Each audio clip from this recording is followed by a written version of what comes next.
മലയാളത്തിന്റെ സൂപ്പർ താരങ്ങളായ മമ്മൂട്ടിയും മോഹൻലാലും 18 വർഷത്തിനു ശേഷം സ്ക്രീനിൽ ഒന്നിച്ചെത്തിയ ആവേശത്തിലാണ് ആരാധകർ.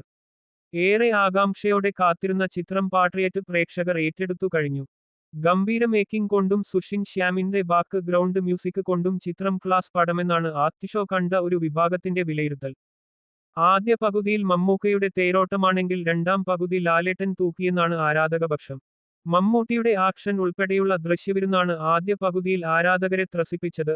ആക്ഷൻ രംഗങ്ങളിലെ BGM സ്കോർ ചെയ്ത് സുഷിൻ ശ്യാം ഗംഭീര പ്രകടനം. അതേസമയം 100 രാമാനും നിരാശയാണ് ചിത്രം നൽകുന്നതെന്ന രീതിയിൽ പ്രതികരിക്കുന്നവരുമുണ്ട്. ആദ്യഷോ കണ്ടവരിൽ മോഹൻലാലിന് ഒന്നും ചെയ്യാനില്ലായിരുന്നുവെന്നാണ് ചിലരുടെ അഭിപ്രായം. ആവറേജിലും താഴെയെന്നും ഓക്കെ എന്നു പറയാമെന്നും ചിലർ പറയുന്നു. വൗ ഫാക്ടർ ഒന്നുമില്ലെന്നും ഇത്ര ഹൈപ്പിന്റെ ആവശ്യമില്ലായിരുന്നുവെന്നും ചിലർ അഭിപ്രായപ്പെടുന്നു. സിനിമക്കുള്ളിൽ മറ്റൊരു ലോകം സൃഷ്ടിക്കുന്ന സംവിധായകൻ മഹേഷ് നാരായണന്റെ മാജിക് എന്നാണ് ചില കമന്റുകൾ. ചിത്രം മുഴുനീള ത്രില്ലർ എന്നും കാന്റുകൾ വ്യക്തമാക്കുന്നു. ചിത്രത്തിൽ കുഞ്ചാക്കോ ബോബനും ഫഹദ് ഫാസിലും പ്രധാന വേഷങ്ങളിൽ എത്തുന്ന ചിത്രം കൂടിയാണിത്. ഈ മൾട്ടിസ്റ്റാർ ചിത്രത്തിൽ നയൻതാര, രേവതി, രാജീവ് മേനോൻ എന്നിവരും പ്രധാന വേഷത്തിലെത്തുന്നു. ആൻഡോ Joseph film company, Kichappu films ബാനറിൽ ആൻഡോ ജോസഫ്, KG അനിൽകുമാർ എന്നിവർ ചേർന്നാണ് ചിത്രം നിർമ്മിച്ചത്.